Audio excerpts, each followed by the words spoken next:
ಮಗನು ಬಿಡುಗಡೆ ಮಾಡಿದರೆ ನಿಜವಾದ ಬಿಡುಗಡೆ. ಹಾಲೆಲೂಯ, ದೇವರಿಗೆ ಸ್ತೋತ್ರ. ಅಷ್ಟು ಮಾತ್ರವಲ್ಲದೆ ದೇವರ ವಾಕ್ಯ ಹೇಳ್ತದೆ 1 ಕೊರಿಂಥಿ 6:19, ದೇವರಿಂದ ದೊರಕಿ ನಿಮ್ಮೊಳಗೆ ನೆಲೆಗೊಂಡಿರುವ ಪವಿತ್ರಾತ್ಮನಿಗೆ ನಿಮ್ಮ ದೇಹವು ಗರ್ಭಗುಡಿ. ನಮ್ಮ ದೇಹವು ದೇವರ ಆತ್ಮನಿಗೆ ಗರ್ಭಗುಡಿಯಾಗಿದೆ.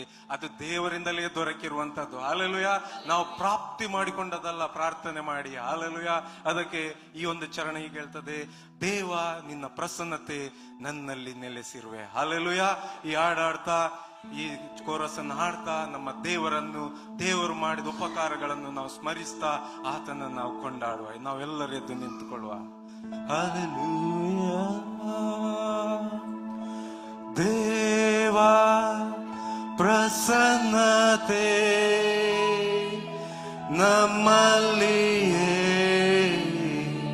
ನೆಲೆಸಿರುವೆ.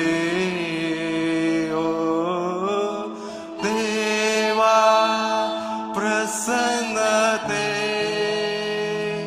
ನಮ್ಮಲ್ಲಿಯೇ ನೆಲೆಸಿರುವೆ. ದೇವಾ ನಿನ್ ಕೃಪೆಯೇ ನಮ್ಮನ್ನೆಲ್ಲ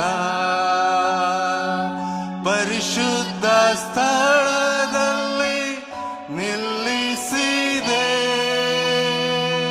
ದೇವಾ ನಿನ್ ಕೃಪೆಯೇ ನಮ್ಮನ್ನೆಲ್ಲ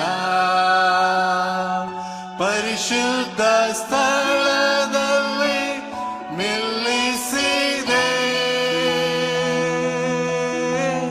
ದೇವಾ ಪ್ರಸನ್ನತೆ ನಮ್ಮಲ್ಲಿಯೇ ನೆಲೆಸಿರುವೆ.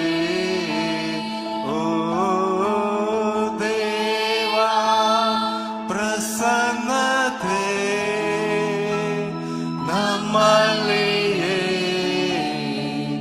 ನೆಲೆಸಿರುವೆ.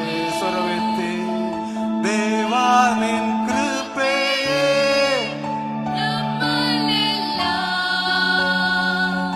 ಪರಿಶುದ್ಧ ಸ್ಥಳ